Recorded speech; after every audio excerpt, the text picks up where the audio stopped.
여자와 용 이렇게 제목을 잡았습니다. 늘 제목 잡을 때 이런 제목도 잡아보고 저런 제목도 잡아보고 주어 발행하기 전까지만 해도 영적 전쟁을 이렇게 했다가 영적 전쟁을 해갖고는 조금 이렇게 강조가 좀 덜 될 것 같아가지고 너무 식상한 너무 잘 아는 제목일 것 같아서 여자와 용 이렇게 잡았습니다. 또 이렇게도 잡아보았댔어요. 영적 전쟁의 장소와 결과 이렇게도 잡아보았습니다. 영적 전쟁의 장소와 결과가 무엇인가가 오늘 메시지의 팩트다. 그래서 영적 전쟁의 장소가 바로 여기고 영적 전쟁의 결과는 이거구나. 이것에 대해서 여러분들이 정리가 되어진다고 한다면 조금 어눌한 표현이라 할지라도 저의 소임은 다한 것 아닌가 이렇게 스스로 추스려 봅니다. 영국의 어린이 판타지 문학가의 대표적인 인물을 꼽는다고 한다면 아마 나니아 연대기를 쓴 C.S. 루이스일 겁니다. 그가 그런 말을 했다고 해요. 귀신의 존재감, 귀신에 대한 생각, 감각 또는 귀신에 대한 무감각한 것 이것도 문제이지만 귀신의 존재에 너무 민감해도 문제다. 여러분 어떻게 생각하세요? 귀신이 있나요? 없나요? 근데 귀신이 보인다고 한다면 어떨까요?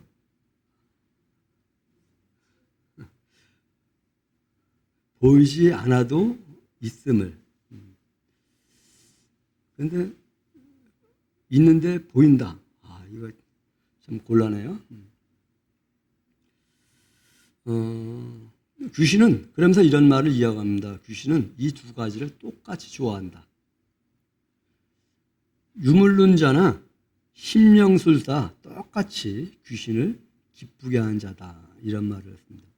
이 말을 제가 좀 오늘 메시지와 연결해서 각색을 한다면 종말에 대하여 너무 무감각한 것도 문제지만 종말에 대하여 너무 민감한 것도 문제다. 종말이 있는가? 그렇다면 종말은 두려움인가? 이런 질문으로 다시 각색을 해봅니다. 죽음이 있는가? 죽음이 있나요? 그런데 죽음에 대해 너무 민감하면 이 세상 살아갈 수 있을까요? 죽음은 사실이지만 죽음에 너무 민감하면, 종말은 사실이지만 종말에 너무 민감하면, 귀신 있지만 귀신에 대하여 너무 민감하면, 다른 말로는 영적 존재가 있지만 그 영적 존재에 너무 민감하면 이런 표현입니다. 종말을, 죽음을 준비하신 하나님은 죽음과 종말을 통해서 하나님 백성들에게 안녕과 평안을 약속하기 위함인데 종말과 죽음이 두려움으로 다가온다고 한다면 균형 잡힌 인생, 균형 잡힌 신앙생활을 하기가 어려울 것입니다. 영적 전쟁에 대하여 너무 민감한 것도 건강한 일상을 저해하지만 영적 전쟁에 대하여 너무 무감각하다면 이 사람 역시 건강한 신앙생활하기가 어려울 것입니다. 음식의 맛은 적절한 양념인데 양념이 너무 많이 들어가도 너무 적게 들어가도 인생, 신앙생활에 적절한 종말과 영적 전쟁이 있어야 되는데 너무 많이 들어가도 너무 들어가지 않아도 하늘에 있는 성전의 문이 열렸습니다. 그곳에 언약궤가 있었고 그곳에 하나님의 심판이 있었다는 것을 11장 마지막 절에서 보았습니다. 이것을 이렇게 표현했습니다. 강대국의 조건은 경제력만이 아니라 국방력이 갖추어져야 한다. 국방력은 자국민을 지키기 위한, 보호하기 위한 것입니다. 하나님 나라의 약속과 심판이 있는 것은 이 심판은 자국민을 심판하기 위한 것이 아니라 자국민을 해하려고 하는 세력을 심판하기 위한 도구다, 영적 무기다라고 하는 개념을 여러분들 정리할 수 있기를 바랍니다. 영적인 문제에 대해서 종말에 대해서 너무 무감각해도 바른 신앙생활을 못한다니까요. 하늘이 열렸습니다. 그런데 이적이 보입니다. 두 이적인데 이 두 이적은 상반된 이적입니다. 이 상반된 이적을 요한이 보고 이 본 것을 소개합니다. 하나님은 자국민인 교회, 자국민인 성도를 지키실까? 그러면 이렇게 질문을 던져볼게요. 하나님은 하나님의 백성인 여러분을 지키실까? 여러분을 지키시기 위한 계획을 가지고 계실까? 여러분을 지키시기 위한 계획을 가지고 계시지 않다고 한다면 하나님은 평화의 왕이 아니라 폭군의 왕입니다. 너무 심각한 표현을 했죠. 너무 좀 거시기한 표현을 했죠. 지키신다면 어떻게 지키실 것인가? 당신의 백성을 어떻게 지키실 것인가? 이것을 보여주기 위한, 이것을 알게 하기 위한 것이 12장이다. 이렇게 정리했으면 좋겠습니다. 이 두 이적, 해를 옷 입은 여자와 용, 다른 말로는 사탄이라고도 하고 뱀이라고도 소개하는데 이 두 이적을 통해서 하나님이 우리에게 하시고자 하는 말씀, 이 말씀을 전개하기 전에 우리는 앞에 것으로 다시 한번 거슬러 올라가 보아야 할 것입니다. 일곱째 천사가 나팔을 불자 하늘의 모습이 보여지는데 이에 앞서 다섯 번째 천사, 여섯 번째 천사가 무엇을 합니까? 머리에 하나님의 입맞지 않은 자들을 해하는 장면. 첫째 화, 둘째 화, 셋째 화가 남았다고 했고 첫째 화, 둘째 화가 진행되었음에도 불구하고 그 화에 대하여 하나님 백성이 아닌 자들은 역시 회개하지 아니하였다. 이것을 소개했는데 이제 셋째 화가 임하기 위해서 일곱 번째 천사가 나팔을 불었는데 뭔 화지? 뭐라고 했더라요? 세상 나라가 주와 그의 그동안의 나라가 된다? 이거 화가 아니잖아. 그런가요? 그 앞서 막간에서 힘센 천사가 등장하고 힘센 천사 이후에 두루마리를 먹으라고 이 두루마리는 입에서는 달지만 속엔 쓰다 먹었으니 정말 그렇다. 그런데 다시 예언하는 역사가 있을 것이다. 그런데 이 예언하는 역사가 두 증인을 통해서 그렇게 표현했었죠. 두 증인이 예언의 진행의 과정 속에서 죽은 것 같아서 사단의 세력은 너무 신나서 춤을 춘다고 표현할게요. 그런데 다시 살아나고 하늘길로 올라가는 장면이에요. 무슨 그림이 그려지시나요? 하나님의 일하심 속에 하나님이 진행하시고 하나님이 지키시고 보호하시고 이끌어 가신 장면이에요. 일곱 번째 천사가 나팔을 부니 하늘에서 큰 음성이 났었죠. 세상 나라가 주와 그의 그때의 나라가 된다고. 그리고는 하늘에 있는 성전이 열린 것입니다. 하늘에 있는 성전을 보니 하나님의 약속의 말씀과 아까 말씀드렸던 심판의 도구를 보여주시는데 이 심판의 도구는 자국민을 지키고 보호하기 위한, 다른 말로는 교회를, 하나님 백성을 보호하시고 지키기 위한 강국의 강력한 무기다. 그것만 보인 것이 아니라 하늘이 열렸는데, 아니 요한이 보았는데 하늘이 열렸는데 이적이 보이는데 해를 옷 입은 것과 또 다른 이적이 보였는데 하늘에 용이 있는데 이 두 이적은 묘한 갈등 관계를 가지고 있습니다. 부정적인 영역과 긍정적인 영역을 보여주고 있습니다. 인생은 긍정과 부정의 갈등 속에 살아갑니다. 왜 하늘의 이적을 보여주셨을까? 하늘에서 보여준 이 사건이 무엇을 말하는 것일까? 우리는 이렇게 생각합니다. 하늘은 평화의 나라, 행복의 나라, 아름다운 나라, 모든 것이 성취된 나라. 그런데 오늘 12장, 오늘 우리가 읽지 않았을 거예요. 12장 더 진행하면 그 하늘에 용이, 마귀가, 사탄이 하나님의 군대 장관 미가엘과 싸우는 내용을 소개하고 있습니다. 이게 뭐지? 이것에 대한 정리가 되어야만 여러분들이 이 땅에서의 신앙생활을, 하늘의 이적을 이렇게 표현해 보고 싶어요. 하늘의 이적은, 하늘에서 보여주는 것은 이 땅의 단면을 보여주는 것이다. 뭐지? 거울아, 거울아, 누가 제일 이쁘니? 누가 제일 이뻐요? 거울 속인가요? 그것을 통해서 무언가를 말하고 싶은 걸까요? 하늘의 이적을 보여주신 것은 하늘의 사건만 보여주기 위한 것일까? 이 땅의 사건을 보여주기 위한 것일까? 하늘을 통해서 땅의 사건을 보여준 것 같다. 하나님은 하나님이 계신 신비로운 영역이며, 하늘은 하나님이 계신 신비로운 영역을 말을 합니다. 하나님이 계신 신비로운 영역에 용이 있다.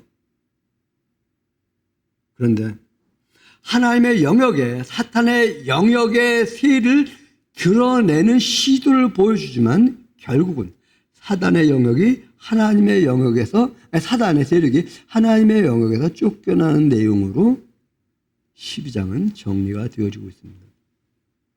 사탄의 세력은 하나님의 영역을 점령하는 것이 가능하지 않다는 것을 보여주기도 합니다. 일단 7번째 천사가 나팔을 불었습니다. 3번째 화가 진행되어야 됩니다. 화의 관점에서만 일단 먼저 접근해 보겠습니다.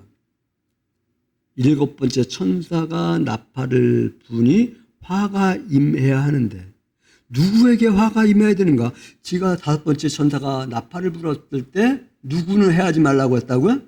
이마에 하나님의 입맞은 자들은 해하지 말라고 했어요. 2번째 화도 동일하고 3번째 화도 동일해야 되는데 화에 대한 이야기가 안 나오는 것 같아요. 근데 이것이 화인가 한번 보시기 바랍니다. 1절부터 6절 보면 용이 여자가 낳은 자를, 철장권들을 다스릴 권세가 있는 그 아들을 삼키려고 하는데 삼키지 못해요. 이렇게 표현할까요? 진성차인데 너무 허기진데 이거는 먹어야 되는데 먹고 싶은데 먹지 못할 때 이거 나한테 화일까요? 아닐까요? 뭐 감각이 없는 거, 뭐 내가 그 상황을 안 만들어 봐가지고 용이 삼키려고 하는데 삼키지 못해요. 이 사건 화입니다. 미가엘과 싸웁니다. 어떻게 제 원고에는 비자 이야기를 썼는데 그건 나중에 나올 거고, 어쨌든 하늘에 올라가요. 용이 올라갔는데 그곳에서 미가엘과 싸워. 근데 누가 이겼다고 그래요? 미가엘이 이겼어. 그럼 싸움에서 패한 용은 화일까요? 아닐까요?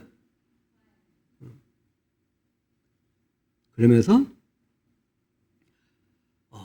13절부터 17절 어가는 용이 뻘짓한 내용을 소개하고 있어요. 다시 말하면 영양가 없는 물을 광야에 갖다 퍼부었는데 땅이 쫙 불었고 물을 땅에 가려서 흡수함으로 말미암아 여자를 해하지 못해. 이거 용의 입장에서 화일까요? 아닐까요? 믿는 사람 입장 말고요. 용의 입장이에요. 다시 말하면 13장에도 진행되어지는 것이 무엇인가 하면 별짓 다 해도 용이 되는 일이 없어. 여러분, 무언가 우리가 열심히 했는데 염두하시기 바랍니다. 하늘입니다. 하늘의 표적을 봅니다. 해를 옷 입었다 이렇게 말해요. 달 위에 있다고 말을 합니다. 별과 같은 12관을 썼다고 말을 합니다. 이 여자 누굴까? 먼저 답부터 접근하고 갈게요. 이 이야기가 진행되어질수록 이 여자는 교회를 암시합니다. 교회가 만국을 다스릴 철장권대를 가질 아들을 낳는 장면으로 진행해 가고 있습니다. 물론 이 그림은 복합적입니다. 제가 말씀드렸듯이 빛을 이렇게 비치면 푸른색, 이렇게 비치면 붉은색, 이렇게 비치면 초록빛, 이렇게 하면 노란빛도 나고 이렇듯이 복합적인 개념이 있습니다. 그런데 이 여자의 개념은 우주적 교회 관계 속에서는 예수 그리스도를 말하지만 이 안에 있는 교회를 같이 묘사하고 있다라고 하는 것을 먼저 여러분들에게 답으로 드려보고 싶습니다. 그런데 17장까지 넘어가 보면 음녀가 나옵니다. 이것도 여자예요. 그런데 이 여자에 대한 묘사를 보면 제가 이렇게 표현할게요. 교회 빨대 꽂아놓고 교회 피 빨아먹는 세력. 여러분, 이 시대에 제가 지난 주간에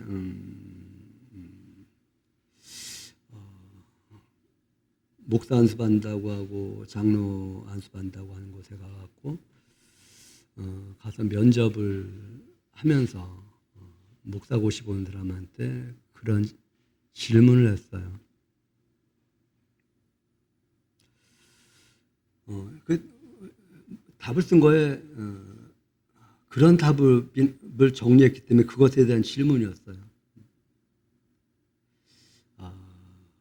우상숭배는 절대 안 된다. 그래서 우상숭배가 무엇입니까? 물었어요. 우상숭배가 뭘까요?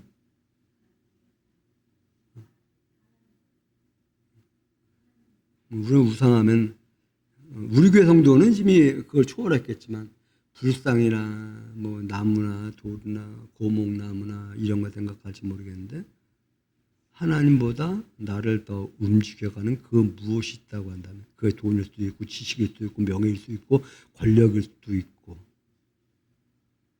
또 입심도 포함되어져요. 하나님보다 나의 이것이 더 우선된다고 한다면 이게 우상인데 그래서 제가 이런 질문을 던졌어요. 그러면 한국교회가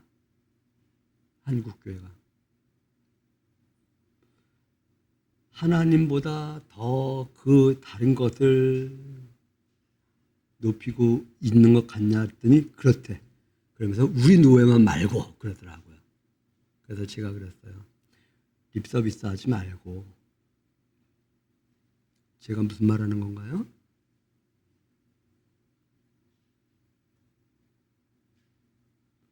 성도들의 마음을 유린해가지고 자기의 욕구와 욕망과 자기의 계획을 실현시키려고 한다고 한다면 이것이 음료 아니겠는가? 이 말을 하는 것은 다른 것을 말하려고 하는 것이 아니라 여러분, 우리는 정말 하나님 앞에서 바로 선 신앙관을 가지고 있는가? 어쨌든 17장, 12장에서는 나오는 여자가 있고 17장에 나오는 여자가 있는데 이 여자는 음녀라고 말을 하고 이 여자가 교회와 무관하지 않은 것 같은 것을 묘사하고 있어요. 그러면서 글을 자세히 이렇게 보면 교회에다 빨대 꼽아놓은 존재들, 교회가 나의 이익의 수단과 방편으로 사용되어진다고 한다, 인식되어진다고 한다면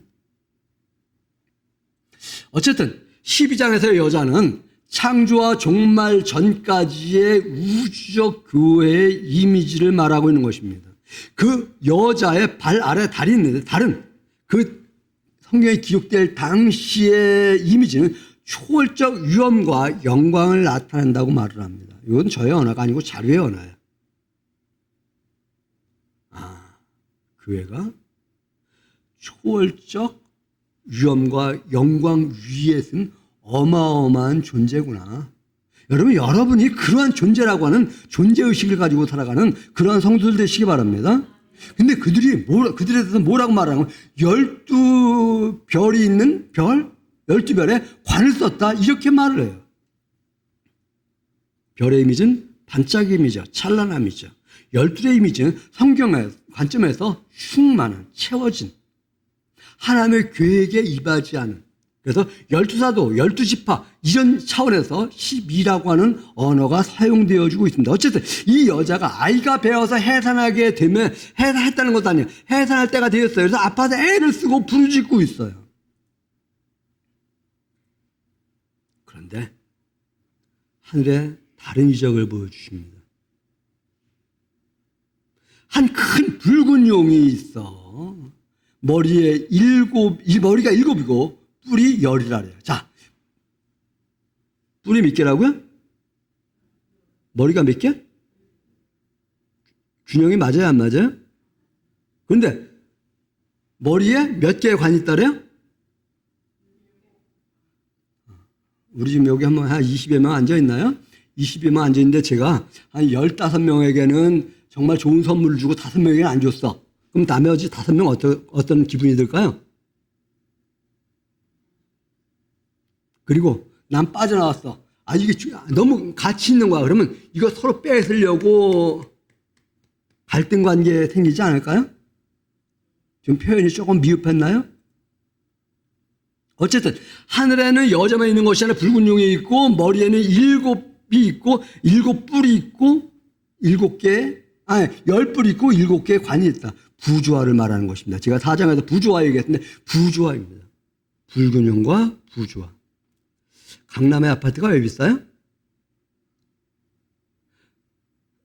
서울 아파트 값이 왜 비싸요? 10명이 살아야 되는데 7개의 아파트밖에 없기 때문에 서로 그거 차지하기 위해서, 다시 말하면 균형 깨졌다. 하나님 나라는 균형 있는 곳이지 균형이 깨어진 곳 아니다. 큰 용의 특징은 서로 전쟁하는 상태에서 서로 뺏고 빼앗으려고 하는 관계다라고 하는 것. 그 꼬리가 하늘의 별 3분의 1을 끌어다가 땅에 던지니 이것을 갖다가 하늘의 천체의 별을 끌어다가 땅에 던졌다. 이러한 개념으로 보는 것이 아니라 이 개념으로 한번 보시기 바랍니다. 어마어마한 힘을 가진 자라고 하는 것이죠. 땅에 끌어 던지다 용이 해산하려는 여자 앞에서 그가 해산하면 그 아이를 삼키려고 해요. 어마어마한 힘을 가진 존재가 아이를 삼키려고 하는데 삼킬 수 있을까요? 없을까요? 이 정도 힘이면. 네?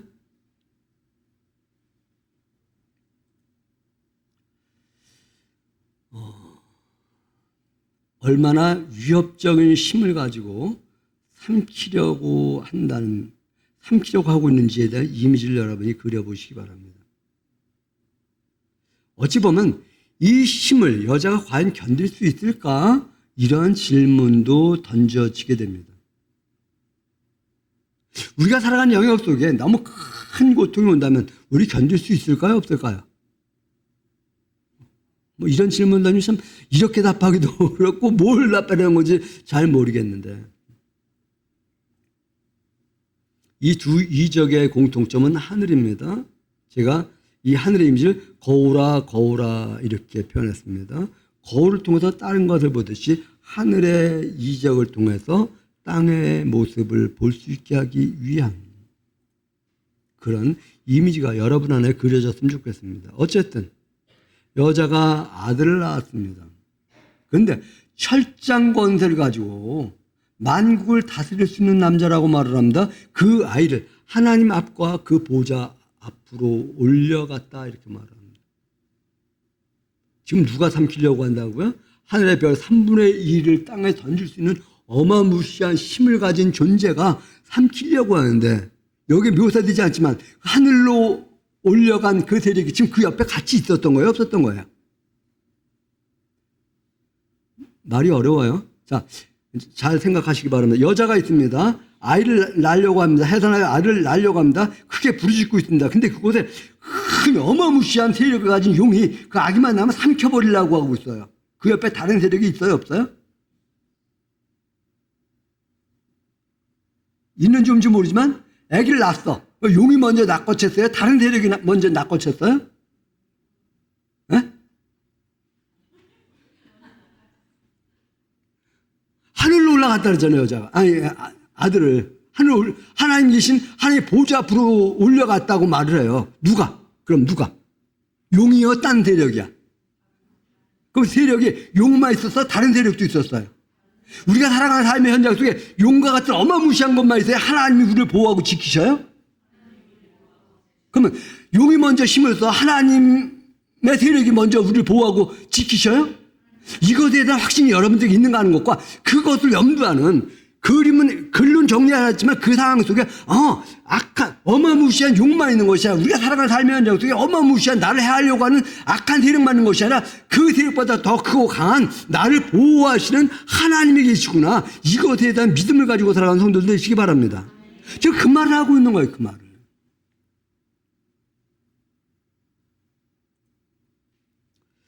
우리가 앞에 보았던 두아디라 교회에게 하셨던 말씀 기억하시나요? 이기는 자는, 그리고 끝까지 내 일을 지킨 자에게는 만국을 다스리는 권세를 주겠다고 한 것 기억나시나요? 자, 제가 무슨 말을 하고자 하는 것이냐면 이 여자가 낳은 아들 만국을 다 철장권들은 만국을 다스릴 권세를 가지고 있는 이거는 예수 그리스도인가 보다 여기에만 제한하는 것이 아니라 이 권세를 교회에게도 주신 것, 저와 여러분에게도 주신 것, 저와 여러분을 지키시고 보호하시는 하나님의 영역이 있음을 기억하며 살아가는 그러한 성도들 되시기 바랍니다. 다른 말은 교회와 그리스도는, 교회와 예수님은 한 몸이다. 한번 말해봅시다. 예수님과 나는 한 몸입니다.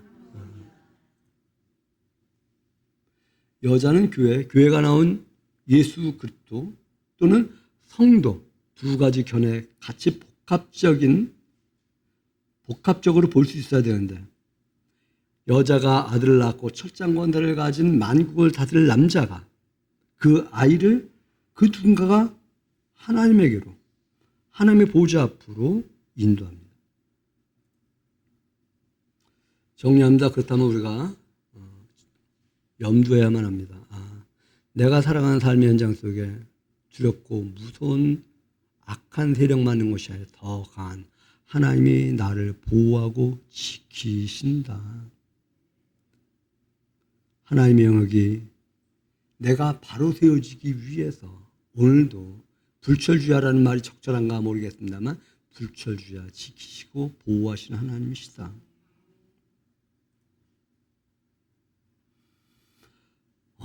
우리 주님 이 땅에 오셨을 때로 한번 돌아가 보시기 바랍니다. 우리 주님 죽이려고 누가 혈안이 되었습니까? 헤롯. 그렇죠? 거기까지 그림이 바로 안 오나요?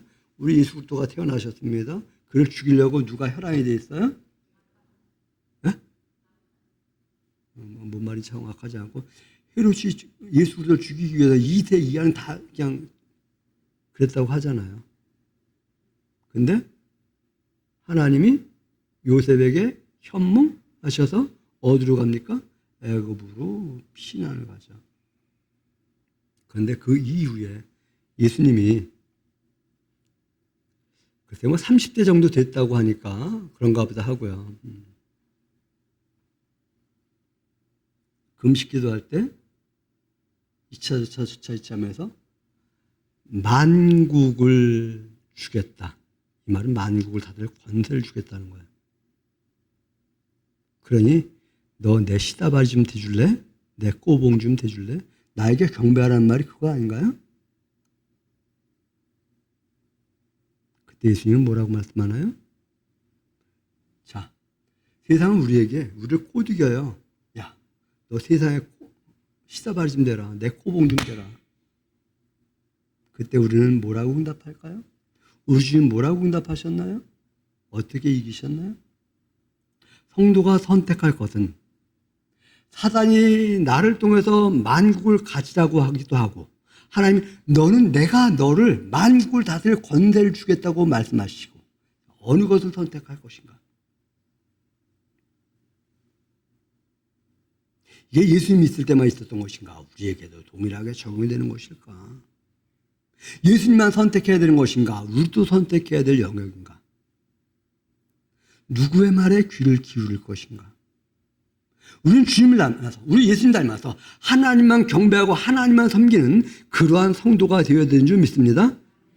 지난 주일날 제가 경배라고 하는 것이 무엇이라고 여러분들에게 소개를 했나? 경배가 뭐라고 했어요? 감사, 또 바른 신앙 고백. 무엇이 바른 신앙 고백이라고 했나요? 세상 나라가 주와 그의 그리스도의 나라가 된다는 거. 이 세상 영역을 하나님이 다스리게 된다라고 하는 것이 바른 신앙 고백이고 이러한 신앙 고백이 있는 사람을 일컬어서 하나님을 경배하는 것이라고 했지. 노래하는 것에 물론 그러한 마음 자세로 노래한다면 그것이 경배가 되어집니다. 그런데 그 마음 자세 없이 그냥 좋은 고운 목소리로다가만 노래한다면 그것이 경배일까? 아니요.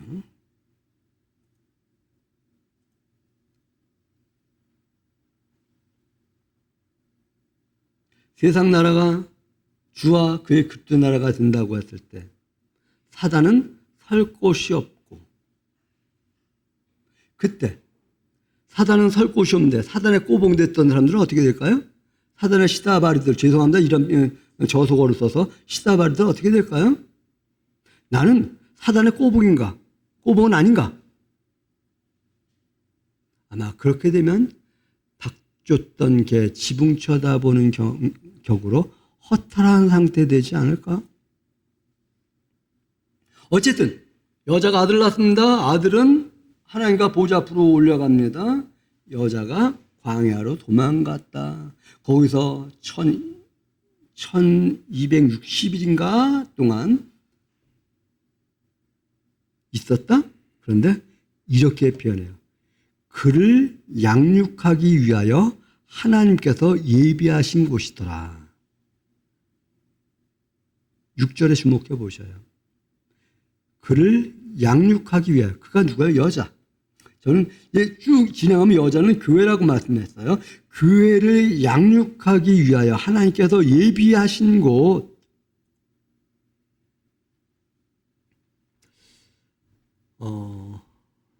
또 이런 질문을 던져봅니다. 여자는 왜 도망갔을까? 그런데 도망갈 때 도주로가 있었는가 없었는가? 엘리야가 떠오릅니다. 엘리야가 누구를 피해서 도망을 갑니까? 이세벨을 피해서 어디로? 광야로 도망을 갑니다. 그런데 이런 질문을 또 던져봐요. 이 도망길이 두려움의 길이었을까? 아니면 하나님 내 앞에서 나를 이끄시고 내 뒤에서 나를 보호하시는 분이야. 이러한 신앙 고백을 가지고 도망했을까? 지난 수요일 날 나오셨던 분들은 이사야를 통해서 아마 들었을 거예요. 하나님은 우리를 앞에서 이끄시고 뒤에서 보호하시는 분이라고. 엘리야가 어떤 신앙 고백을 가지고 광야로 도망갔는지 모르지만 이 여자는 어떠한 마음으로 광야로 도망갔는지 모르지만 저와 여러분은 이 세상 살아가다 죽음이라는 문턱을 넘기까지 어떠한 신앙 고백을 가지고 살아가고 있는지 모르지만 최소한 이러한 신앙 고백을 가지고 살았으면 좋겠습니다. 하나님이 나의 앞에서 길을 인도하시고 내 뒤를 보호하시는 하나님이십니다. 내 뒤를 보호하고 계시기에 나는 아무 두려움이 없습니다. 그런데 전제하는 것 도망길이다. 여자가 도망을 합니다. 그 도망길의 여정에서 여자는 어떤 마음으로 도망갔을까? 저는 여러분들이 사단의 세력을 피해 도망갈 때 두려움으로 떨면서 도망가는 것이 아니라 하나님이 내 길을 인도하십니다. 그리고 내 뒤를 보호하십니다. 그것이 홍해의 장면으로 가면 어떤 장면이 나오나요? 하나님이 홍해를 여십니다. 그리고 우리가 건너니 홍해를 닫음으로 내 뒤를 쫓던 자들을 다 수장시켜 버리십니다. 이러한 신앙 고백으로 우리는 하나님 정말 좋으신 하나님이야. 하나님 멋쟁이. 하나님 감사. 이렇게 고백이 되어질 수 있을까? 그런 고백으로 우리는 신앙생활을 할 수 있을까? 저는 최소한 그러한 신앙 고백을 가지고 살았으면 좋겠고 우리 교회 성도들이 그러한 신앙 고백을 가지고 살아감으로 말미암아 어떤 환경과 조건 속에서도 두려움 없이 넉넉하게 그러면서 우리가 또한 염두해야 될 것, 때로는 광야가 내가 있을 곳이구나. 내가 피해야 될 곳이구나. 피난할 곳이구나. 광야는 하나님이 나를 양육하기 위한 것이구나. 양육이라는 의미가 무엇이 있나요? 보호만 있나요? 훈련도 있나요? 저는 여러분들이 요새 교육자들이 교육관을 여러 가지 말하기 때문에 할 말이 없는데 아이들 야단쳐도 안 되고 매질해도 안 되고 지금 야단치고 매질해자는 얘기하는 거 아니에요. 그 다음에 내 자식도 보호만 하지 훈련시키지 않는다고 한다면 어디다 써먹지? 우리 훈련받고 있는 학생 입장에서 한번 학교에서 보호만 해주고 훈련시키지 않는다고 한다면 이 학생 써먹을 때 있겠어요? 우리는 하나님의 보호만 원해. 지켜주시기만 원해. 근데 하나님은 우리를 보호만 하는 것이 아니라 우리를 훈련시키는 영역이 있음을 기억하면서 여러분들이 맞습니다. 하나님 저 하나님 앞에서 훈련받겠습니다. 그러한 결기가 있는 그러한 성도들 되시기 바랍니다. 7절 한번 주목하시기 바랍니다. 하늘에 전쟁이 있으니 미가엘과 그의 사자들이 용과 더불어 싸울세. 용과 그의 사자들도 싸우나.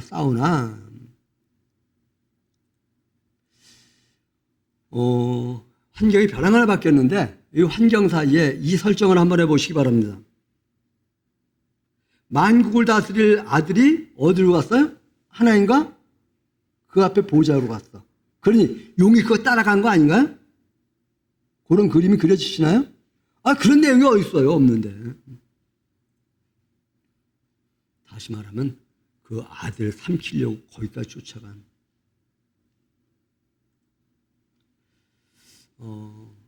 이 구절에서 이러한 설정을 해보았습니다.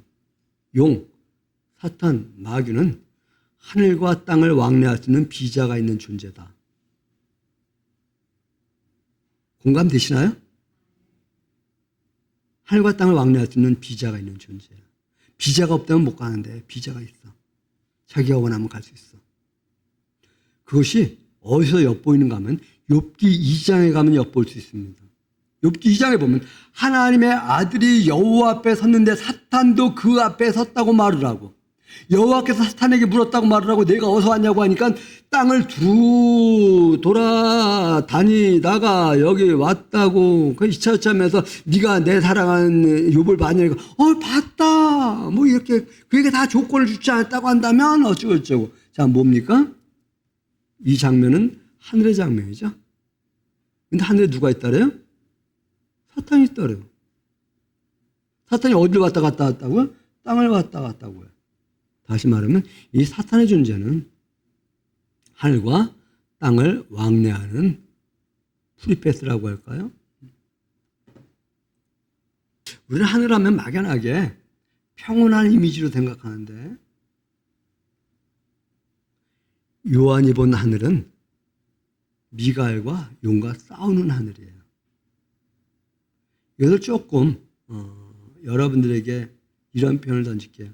우리는 예수님 만나면 예수님 믿으면 만사형통 될 것 같은데 예수님 믿으면 여러분 안에서 두 가지 이렇게 싸워요? 안 싸워요? 몰라. 저 여러분은 워낙 강세니까 모르겠나. 내 마음 안에서 두 가지 있으니까 자꾸만 싸워. 하늘에서 미가엘과 용, 사탄이라고도 하고 옛뱀이라고도 이렇게 펼쳐서 얘기해요.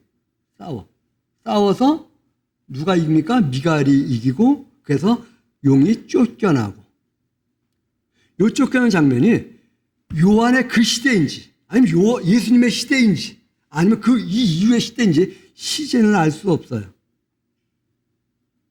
그런데 전쟁에서 승리는 하나님이 하신다라고 하는 것만은 분명합니다. 그리고 이 전쟁에서 패한 이 이후로 다시 하나님 앞에서 이 비자를 뭐라고 해요? 상실했다, 빼앗겼다, 탈락했다 뭐 이렇게 표현이 될까요? 그러한 존재가 되어집니다. 어쨌든 하나님을 믿으면 만사형통했으면 좋겠는데 그렇죠? 근데 아니되니까 하나님을 믿는 사람들 마음 안에도 하나님 나라가 임했는데도 불구하고 자꾸만 싸워요. 그런데 내 안에 하나님의 마음이 많은 것만큼 사단이 설 곳을 잃게 되어진다. 요한의 기점으로 아직 하나님 나라가 통일됐는지 안 됐는지 모르겠어요. 거기까지 제가 감히 아직까지는 접근이 안 돼요. 요한 이 이후에 하나님 나라가 통일된다는 것인지. 근데 예수님이 이런 말씀하셨죠. 뜻이 하늘에서 이루어진 것 같이? 그럼 예수님 이미 이것은 요한이 하나님이 요한을 타임머신 태워가지고 멀리 과거로 가서 그때 모습을 보여준 건지, 아니면 미래의 모습을 보여주신 건지, 현재의 모습을 보여준 건지, 그것에 대해서는 제가 감히 논할 수 없다, 이 말하는 거예요. 근데 우리 주님께서는 뜻이 하늘에서 이루어진 것 같이 땅에서 이루어지다. 무엇이요? 하나님의 나라에서 하나님이 승리한다. 고로 땅에서 너희도 승리하게 되기를 위해서 기도하라. 승리하기 위해 기도하는 성도들 되시기 바랍니다. 이기지 못하여 다시 하늘에서 그들이 있는 곳을 얻지 못한지라. 하늘로 자신감을 가지고 올라갔지만 용이 전쟁을 벌리지만 결국 이기지 못함으로 말미암아 하늘의 처소의 마련이 불가능해졌다. 그래서 사탄과 그의 사자들이 이기지 못함으로 말미암아 하늘에 있을 곳을 얻지 못했다. 사탄이 쫓겨났다. 그것을 9절에서 이렇게 말합니다. 9절만 같이 읽어봅니다. 시작.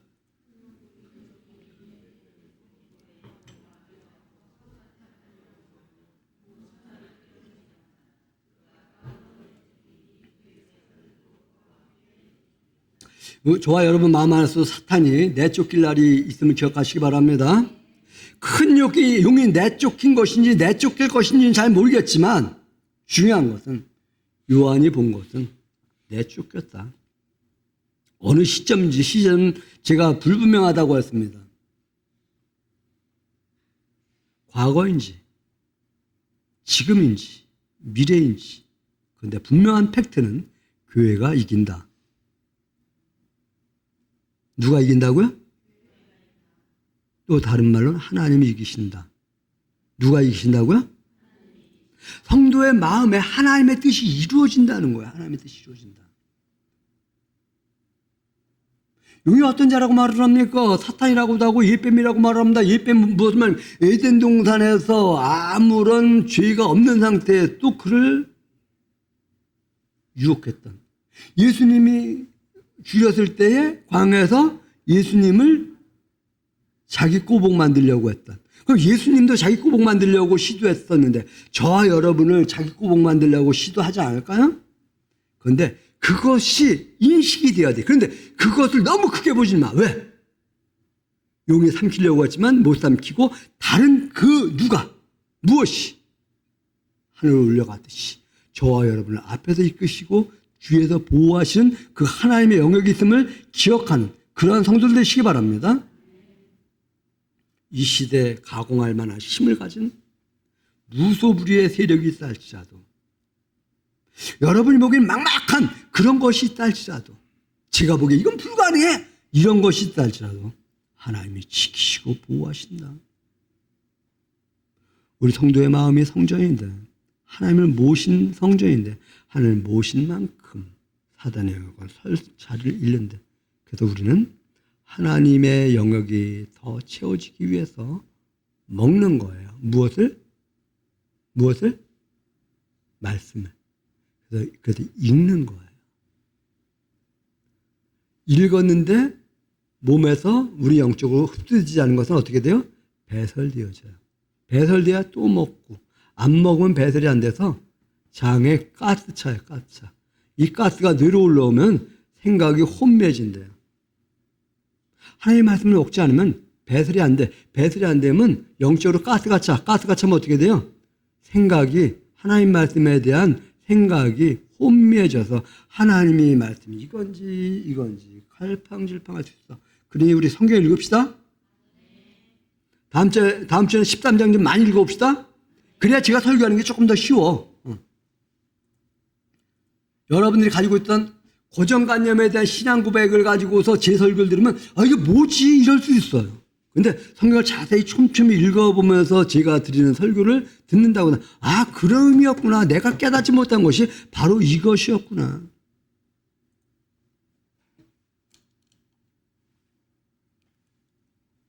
시간은 다 됐고 정리하려면 아직 멀었고, 또 듣습니다. 소리가 어떤 소리를 들었는가?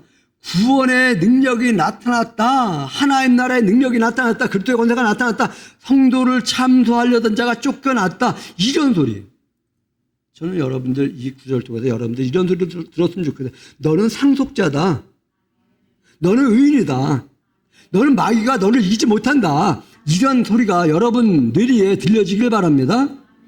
그런데 그런 구원이 어떻게 가능했는가? 11절 가보시기 바랍니다. 빨리빨리 진행할게요. 11절 같이 씁니다. 시작.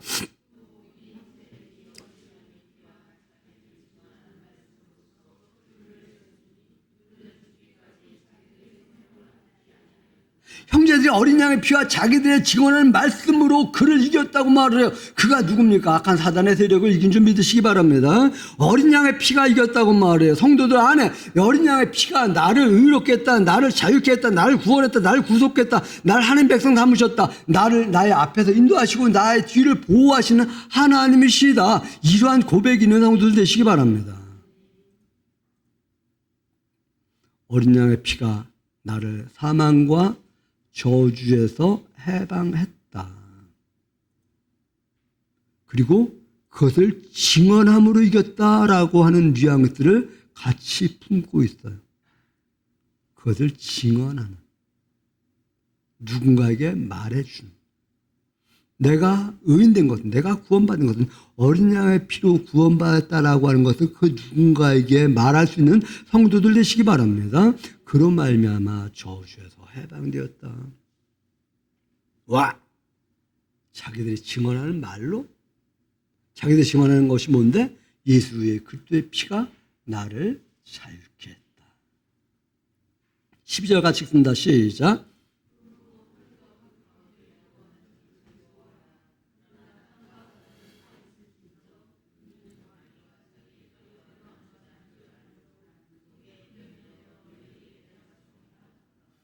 그러므로 하늘과 그 가운데 신비로운 곳과 신비로운 가운데 거한 자들은 즐거워하라. 하나님 영역에 있는 자들은 즐거워하라.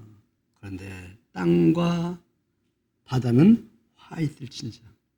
땅의 영역은 세상의 영역을 지금 말하고 있습니다. 바다는 그 당시에 악한 세력이 있는 곳을 바다라고 총칭하고 있습니다. 마귀는 자기의 때가 얼마 남지 않은 것을 알므로 크게 분내해서 너희에게 내려갔다고 말해요.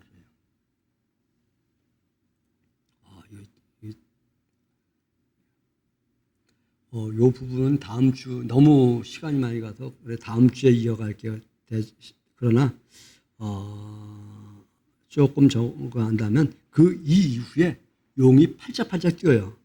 자기 화를 못 이겨서 팔짝팔짝 뛰는 장면이나 무언가 시도하려고 하는데 시도가 안 되니까 팔짝팔짝 뛰는 장면. 여러분, 악한 사단이 여러분 앞에서 팔짝팔짝 뛰는 자기들의 소원 성취가 안 되니까 팔짝팔짝 뛰고 있다라고 하는 것을 염두하면서 신나게 신앙생활하는 그러한 성도들 되시기 바랍니다. 귀신의 존재가 대단한 것 같지 없는 것이 아닙니다. 그런데 너무 대단하게도 보지 마십시오. 있지만 그 대략 하나님 앞에서는 아무것도 아니다. 종말 없다고 생각하지 마시기 바랍니다. 있습니다. 그런데 그 종말이 하나님의 백성들에게 그렇게 어마무시한 것이 아니라 악한 세력에게 어마무시한 영역임을 기억하시기 바랍니다.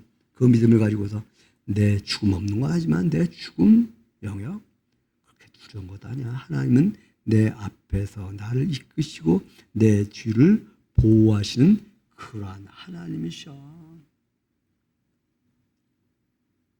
포인트는 교회가 이겨. 하나님이 이겨.